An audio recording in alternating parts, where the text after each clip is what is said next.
और इधर पिछले 24 घंटे से बीजेपी के सभी नेता नीतीश पर अटैक कर रहे हैं, लेकिन सबसे ज्यादा एग्रेसिव हैं केंद्रीय मंत्री गिरिराज सिंह। क्या नीतीश में इतनी ताकत है कि वो पीएम मोदी से टक्कर ले पाएंगे? बिहार में अब क्या होगा? ऐसे तमाम सवालों के जवाब मिलेंगे इस इंटरव्यू में। केंद्रीय मंत्री गिरिराज सिंह से बात की हमारे पॉलिटिकल एडिटर देवेंद्र पाराशर ने। केंद्रीय मंत्री गिरिराज सिंह हमारे साथ सीधे पटना से लाइव जुड़े हुए हैं। गिरिराज जी, आपका बहुत बहुत स्वागत है इंडिया टीवी पे। पहला सवाल ये कि सांप कौन है जिसके बारे में आप कह रहे हैं कि सांप घर में घुस गया है? देखिए देवेंद्र जी, मैंने सांप नहीं कहा है, मैं याद दिलाया हूँ लालू जी के लड़के तेजस्वी यादव को कि आपके घर में सांप घुस गया, क्योंकि लालू जी के ट्वीट को ही हमने कोट किया है कि लालू जी ने कहा था ये सांप है और हर 2 साल पर केचुआ छोड़ता है, चमड़े को छोड़ता है। मैंने केवल याद दिलाया है तेजस्वी यादव जी को, मैंने केवल याद दिलाया है। लालू जी ने कहा था, वो पत्र भी मैंने ट्वीट किया है कि ये गिरगिट से भी ज्यादा रंग बदलने में तेज है। मैं केवल याद दिलाया। ये अफसोस हो रहा है क्या? और दिल से बताइएगा, जुबान से नहीं, दिल से समझ के बताइएगा कि क्या ये अफसोस हो रहा है कि जिस सांप का उदाहरण दिया जा रहा है उसको आप लोगों ने दूध पिलाया? देखिए, हम नहीं कह रहे हैं, हमने तो इनको नेता बनाया। जब इनके पास 36 थे और मेरे 63 थे, उस समय भी माना। और जब 2020 के चुनाव के पहले माननीय अमित शाह जी ने डिक्लेयर किया कि मेरा नेता नीतीश कुमार होंगे, और रिजल्ट जब उल्टा आया, 43 जदयू को नीतीश कुमार को और 74 बीजेपी को, तो भी हम उनको नेता माने।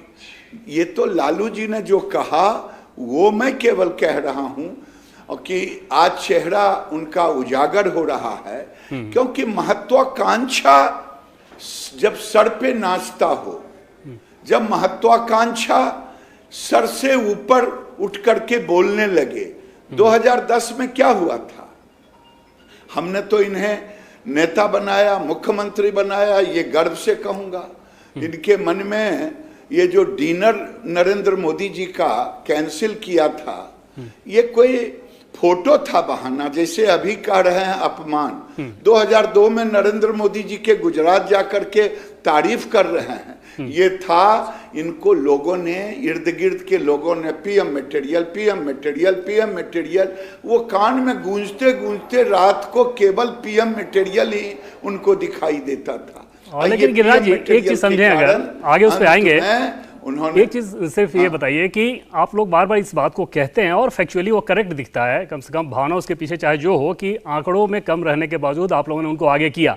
ये आप लोगों का उपकार तो नहीं हो सकता, कोई मजबूरी ही रही होगी ना जिसके चलते नीतीश कुमार पे बार बार भरोसा जताया आपने। या तो जनता के बीच मजबूरी थी कि वैसा कोई नेता आपके पास नहीं था, या आपके लीडरशिप का डिसीजन लेने में कमजोरी थी, कोई तो कमजोरी थी। देखिए देवेंद्र जी, आप पत्रकारिता करते हैं, इसका भी कोई एथिक है। हम राजनीति करते हैं तो राजनीतिक दलों का भी एक एथिक होता है, एक आचरण होता है। हमने नीति और नियत को एक रखा, और उन्होंने नीति और नियत को फ्रीज में रख के चलते हैं, समय समय पर उसको बंद कर देते हैं।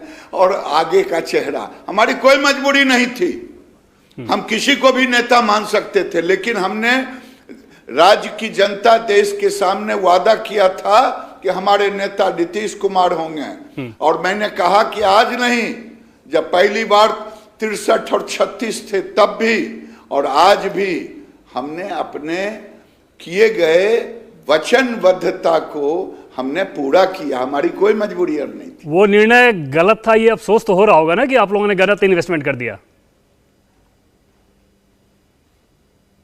देखिए, राजनीति में कोई निर्णय गलत सही समय पर होता है। हमने सही किया। आज बिहार की जनता हमें नहीं कह सकता कि भारतीय जनता पार्टी ने नीतीश कुमार को धोखा दिया। आज कोई नहीं कह सकता, हमें पलटू राम कोई नहीं कह सकता, हमें धोखेबाज कोई नहीं कह सकता। इसलिए हमारा मॉरल हाई है पार्टी के एक एक वर्कर का, गांव से लेकर के शहर तक। लेकिन गिरिराज जी, ये मोरल कैसे हाई रहेगा? परसों और कल सुबह तक आपके बहुत सारे नेता नीतीश कुमार की तारीफ कर रहे थे। एक सप्ताह पहले पटना में जो बैठक हुई, गृह मंत्री अमित शाह हों, जेपी नड्डा, इन लोगों की मौजूदगी में बैठक हुई, उसमें किस प्रकार से ये बताया गया कि नीतीश कुमार ही नेता रहेंगे गठबंधन के तहत। ऐसे में कार्यकर्ताओं का मोरल तो आप लोगों ने ऑलरेडी बहुत डाउन किया है, ये चिंता नहीं हो रही? नहीं, कार्यकर्ताओं का मोरल डाउन किया ना, कि उनकी तारीफ में कसीदे करे। मैंने जो देश और राज्य की जनता के सामने वादा किया था कि 2025 तक हम इनको नेता माने हैं, हमने नेता माना। इसमें कौन सा कसीदा पड़ रहा है? नेता जब माना तो हम गाली देंगे कि नेता माना तो नेता है। लेकिन वो तो कह रहे हैं कि हमें अपमानित किया गया, बीजेपी हमें अपमानित कर रही थी। अरे भाई, एक गांव की कहावत है, कल मैं कहा था, रोने का मन हुआ तो आंख में गड़ा खुट्टी, कहीं पे निशाएं कहीं पे निगाहें। अगर इधर उधर की बात ना करें, अपमान की और आरसीपी की, मेन बात है अब नहीं तो कभी नहीं हम प्रधानमंत्री के उम्मीदवार बने, जिसका देश में जगह खाली नहीं।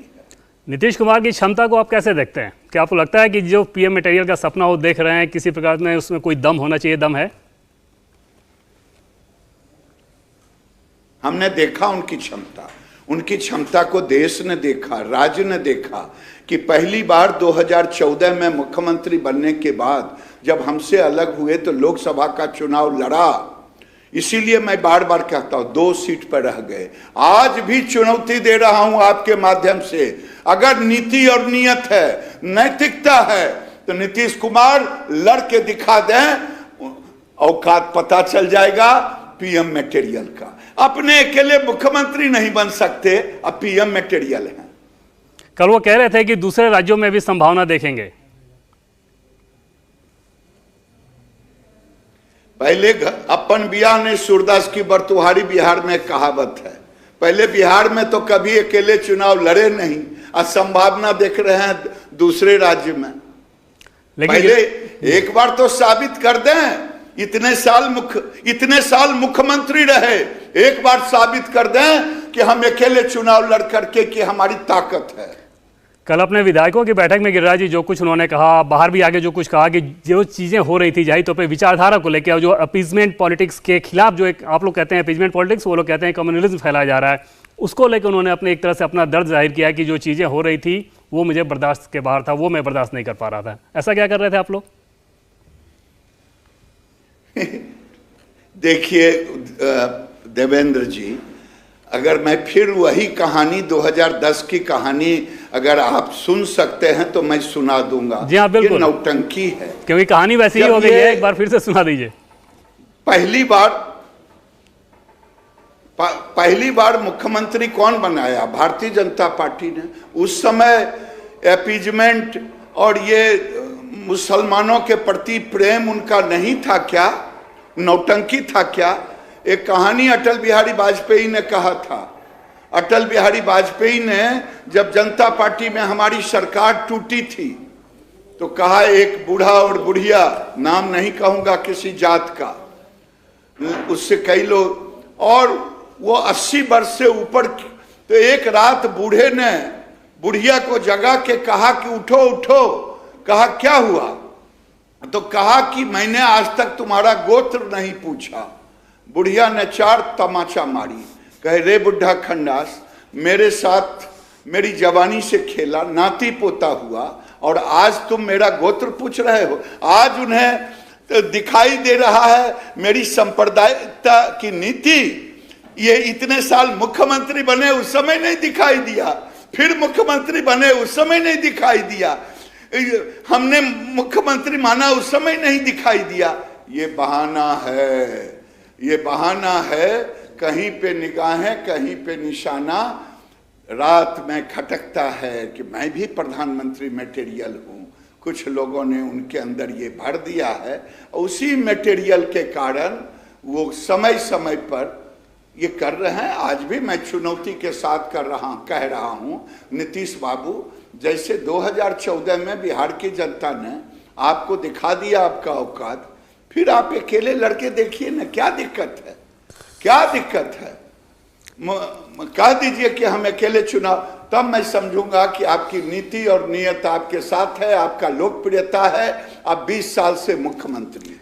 गिरिराज जी, 2005 से 2010 के बीच भी बिहार में आप नीतीश कुमार कैबिनेट में मंत्री थे और तब भी बहुत सारी चीज़ें होती थी। उस समय नीतीश कुमार को बीजेपी जैसे हैंडल करती थी, अब की बीजेपी जैसे हैंडल करती है, प्रधानमंत्री नरेंद्र मोदी, अमित शाह की बीजेपी जैसे हैंडल करती है, क्या आपको उसमें कोई बदलाव लगता है? क्योंकि जेडीयू के लोग ये कहते हैं कि नीतीश कुमार इस बात को लेकर बहुत नाराज रहते हैं कि पहले बीजेपी के शीर्ष स्तर पर उनकी बात सुनी जाती थी, अब वैसा नहीं हो रहा। देखिए, ये सब बहाना है भाई। उस समय अटल जी अडवाणी जी थे, अभी अमित शाह और नरेंद्र मोदी हैं, और दोनों उनको सम्मान, इससे बड़ा सम्मान क्या देंगे नरेंद्र मोदी कि नीतीश कुमार को पब्लिकली उनकी तारीफ करे? और क्या चाहते हैं? माथा पर बिठा के रखे, 43 वाले को मुख्यमंत्री बना दिए, अब कैसा सम्मान चाहते हैं, कैसा व्यवहार चाहते हैं? ये सब कुछ नहीं है। न अमित शाह, न बीजेपी, न नरेंद्र मोदी, हम उनको प्रधानमंत्री नहीं बना सकते, क्योंकि देश में प्रधानमंत्री एक ही है, एक ही पद है, वो नरेंद्र मोदी। 2024 लोकसभा के लिहाज से गिरिराज जी बात करें तो जिस प्रकार से, ठीक है कि आप कह रहे हैं कि अकेले लड़े पता चल जाएगा, 2014 का उदाहरण दे रहे हैं, लेकिन ये तो हकीकत है ना कि अकेले नहीं है, 7 दल उनके साथ हैं। लोकसभा में चुनौती रहेगी अगले लोकसभा में? देखिए, राजनीति में तो चुनौती का सामना करना पड़ता है और निर्णय जनता करती है। हमारी चुनौती नहीं है, हम तो जनता के पास जाएंगे और जनता के सामने अपनी बात को रखेंगे। और मुझे पूरा विश्वास है कि तेजस्वी जी के चाचा, पलटू चाचा, और तेजस्वी जी के पिताजी की सरकार, जिसे हम कुशासन की सरकार मानते थे, और व्यवस्था, ये सब अब नए परिभाषित होकर के जनता के बीच जाएगा। कल आपके बहुत सारे नेताओं के गिरिराज जी बयान हम लोग सुन रहे थे, हालांकि आपका बयान वैसा नहीं था, लेकिन बहुत सारे नेताओं के बयान ऐसे थे जिसमें कॉन्फिडेंस नहीं दिख रहा था, रोने धोने वाला अंदाज ज़्यादा दिख रहा था कि नीतीश हमें छोड़ के चले गए। आज ये धरना प्रदर्शन, ये कार्यकर्ताओं का मोराल बहुत नहीं गिराएगा, मनोबल नहीं गिराएगा? नहीं, एक चीज जान लीजिए, भारतीय जनता पार्टी का कार्यकर्ता जो गांव में बैठा हुआ बोलता है, वही गिरिराज बोलता है, वही जेपी नड्डा बोलता है, और किसी में रोने धोने का नहीं। हम में केवल एक ही है कि हम नीति और नियत को एक साथ लेके चलते हैं। इसीलिए जो लोग नीति और नियत को नहीं रखते, तो वहां तो थोड़ा अलग दिखेगा। नड्डा जी का, क्योंकि आपने नड्डा जी का आपने नाम लिया, बीजेपी के राष्ट्रीय अध्यक्ष नड्डा जी के उस बयान का वो लोग बहुत जिक्र कर रहे हैं जिसमें उन्होंने ये कहा था कि विचारधारा के पे हम लोग रहे हैं तो क्षेत्रीय पार्टियां खत्म हो जाएगी, हम ही लोग रहेंगे। देखिए, उन्होंने एक नीति के तहत पूरे देश का चित्रण किया। वो नीति क्या है? जो आज क्षेत्रवाद है वो परिवारवाद में है। उन्होंने उसी का उदाहरण देके पूरे देश को कहा, ये सब कुछ नहीं है भैया। रोने का मन हुआ तो आंख में गड़ी खुट्टी, जाने का मन पीएम मटेरियल कहलाने के बाद रात में नींद नहीं आती है, तो कुछ ना कुछ तो बहाना जनता के बीच में चाहिए ना। हिंदू मुसलमान, तुष्टीकरण, राजनीति, ये सब अपना बोल रहे हैं, जनता जानती है। बिहार की सरकार जो कुछ कर रही थी, कर रहा है जी, तेजस्वी यादव का भी जी, तेजस्वी यादव और लालू प्रसाद यादव को सलाह देना चाहेंगे क्या आप? हम कोई सलाह नहीं देते, उनको क्या सलाह दूंगा?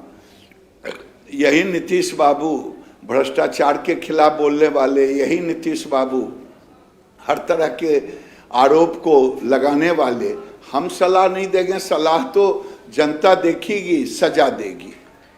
अच्छा, बिहार की सरकार जिस तरीके से काम कर रही थी, बस एक आखिरी सवाल, बिहार की सरकार जिस तरीके से काम कर रही थी, क्या आपको लगता है कि विचारधारा के स्तर पे बहुत कुछ चीजें ऐसी हो रही थी जो कि ठीक नहीं थी, खासतौर पे सीमांचल के इलाके में?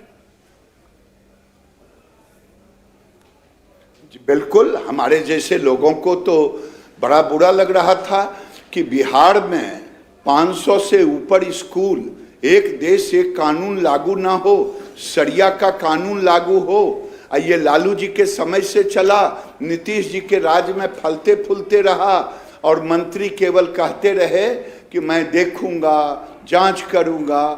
अब मुझे ये नहीं कबूल है कि भारत के अंदर दो कानून चले। इंडिया टीवी हर वक्त हर जगह डाउनलोड करने के लिए सर्च करें India TV news Google play store या ऐप स्टोर पर।